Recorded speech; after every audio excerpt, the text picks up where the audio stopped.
വാർത്തകളിലേക്ക്. ആലപ്പുഴയിൽ യുവാവിന്റെ മരണം കൊലപാതകം. പുളിങ്കുന്ന് സ്വദേശി സുരേഷ് കുമാറാണ് കൊല്ലപ്പെട്ടത്. 2 സുഹൃത്തുക്കൾ പിടിയിലായി.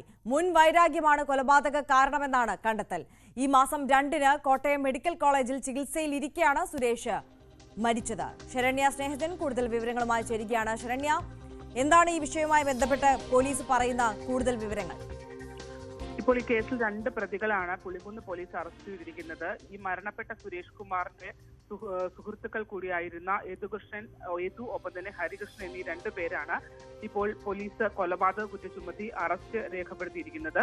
ഈ സംഭവം നടക്കുന്നത് ഏപ്രിൽ 20-നാണ്. അതായത് ഏപ്രിൽ 20-ന് ഈ സുരേഷ് കുമാറിനെ വീട്ടിലെത്തി ഈ യദുവും ഹരികൃഷ്ണനും ചേർന്ന് വീട്ടിൽ നിന്ന് വിളിച്ചിറക്കിക്കൊണ്ട് പോവുകയായിരുന്നു.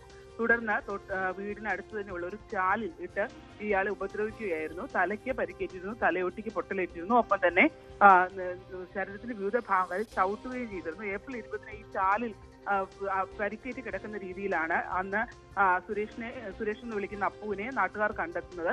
പിന്നീട് അന്ന് തൊട്ട് കോട്ടയം മെഡിക്കൽ കോളേജിൽ ഇയാൾ ചികിത്സയിലായിരുന്നു. ഏപ്രിൽ 20-ന് ചികിത്സയിലായതിനു ശേഷം ജൂൺ 2-നാണ് ഇയാൾ മരണപ്പെടുന്നത്. ഈ സംഭവത്തിനകത്ത് ആണ് കുടുംബം ദുരൂഹത ആരോപിച്ചുകൊണ്ട് രംഗത്ത് വന്നത്. ആദ്യഘട്ടത്തിൽ പോലീസ് ഇത്തരത്തിൽ പരാതികൾ ഉണ്ടായിരുന്നെങ്കിൽ പോലും ഇത് നീണ്ട കാല ചികിത്സയിൽ കിടന്ന ഒരു കേസായതുകൊണ്ട് തന്നെ പരിക്കുകളൊക്കെ ഭേദമായ ഒരവസ്ഥയായിരുന്നു. പക്ഷേ തലയിലേറ്റ പരിക്ക് അത് അണുബാധയ്ക്ക് കാരണമാവുകയും പിന്നീട് മരണത്തിലേക്ക് എത്തുകയുമായിരുന്നു. ഇത്തരത്തിൽ തലയ്ക്ക് ക്ഷതം ഏൽപ്പിച്ച് അത് പിന്നീട് അണുബാധയിലേക്ക് എത്തുകയും മരണകാരണമാവുകയും ചെയ്തു എന്നുള്ള കണ്ടെത്തലിന്റെ അടിസ്ഥാനത്തിലാണ് ഇപ്പോൾ പോലീസ് കൊലപാതക കുറ്റത്തിന് കേസെടുത്തിരിക്കുന്നത്. ജാതി പറഞ്ഞ് അധിക്ഷേപിച്ചുവെന്നും ഒപ്പം തന്നെ കളിയാക്കിയെന്നും ആണ് ഇവർ പോലീസിന് മൊഴി നൽകിയിട്ടുള്ളത്.